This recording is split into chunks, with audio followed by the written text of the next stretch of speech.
नमस्कार, मैं doctor Lokesh Patil MGM hospital CBD Belapur में consultant plastic and cosmetic surgeon के तौर पे कार्यरत हूँ। आज हम बात करेंगे प्लास्टिक सर्जरी के बारे में।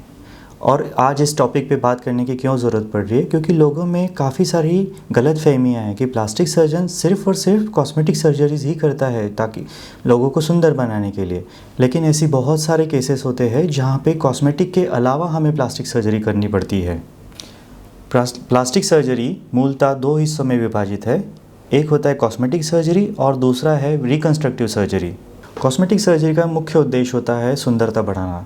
अभी इसमें बहुत सारी अलग अलग डिविजन्स है, जैसे कि फेशियल प्लास्टिक सर्जरी या फिर फेशियल कॉस्मेटिक सर्जरी, जिसमें हम चेहरे की सुंदरता बढ़ाते हैं।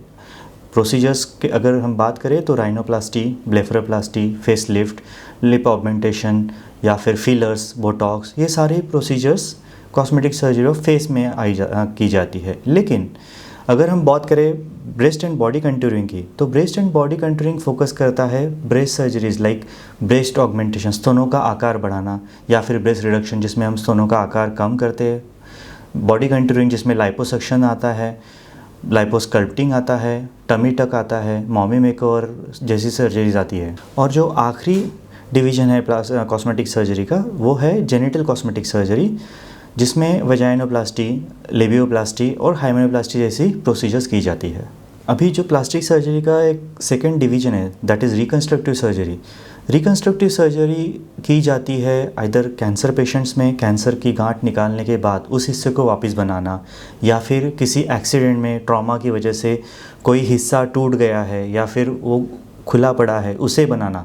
जैसे कि पेशेंट का किसी वजह से मशीन में आके उंगली कट गई है, हाथ कट गया है, उसे फिर से जोड़ना, ये रिकंस्ट्रक्टिव सर्जरी का पार्ट है। रिकंस्ट्रक्टिव सर्जरी का एक पार्ट होता है जो कॉम्प्लेक्स नर्व रिपेयर होता है, जैसे ट्रॉमा की वजह से हाथ का चलना बंद हो जाता है तो ब्रेकियल प्लेक्सस इंजरीज होती है, उन्हें ठीक करना, ये रिकंस्ट्रक्टिव सर्जरी का पार्ट है।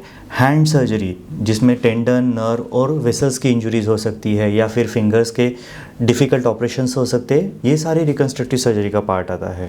अभी रिकंस्ट्रक्टिव सर्जरी में तीसरा मुख्य भाग आता है वुंड केयर का, कॉम्प्लेक्स वुंड केयर। जो घाव 3 हफ्ते से ज़्यादा ड्रेसिंग के बाद भी भर नहीं रहे हैं, वैसे घावों के लिए स्पेशल इंटरवेंशन से हम उसे फ्लैप कवर या फिर ग्राफ्टिंग से लेके स्पेशल ड्रेसिंग से लेके हम उसे मैनेज कर सकते हैं। जैसे कि इवन बर्न वुंड्स हुए, बर्न्स के पेशेंट्स है, उनका जो मैनेजमेंट है वो पूरी के पूरी तरह प्लास्टिक सर्जन के अंडर होता है। अगर आपको प्लास्टिक सर्जरी या निम्नांकित किसी भी सर्जरी के बारे में अधिक जानकारी चाहिए तो आप एमजीएम हॉस्पिटल सीबीडी बेलापुर में संपर्क कर सकते हैं। धन्यवाद।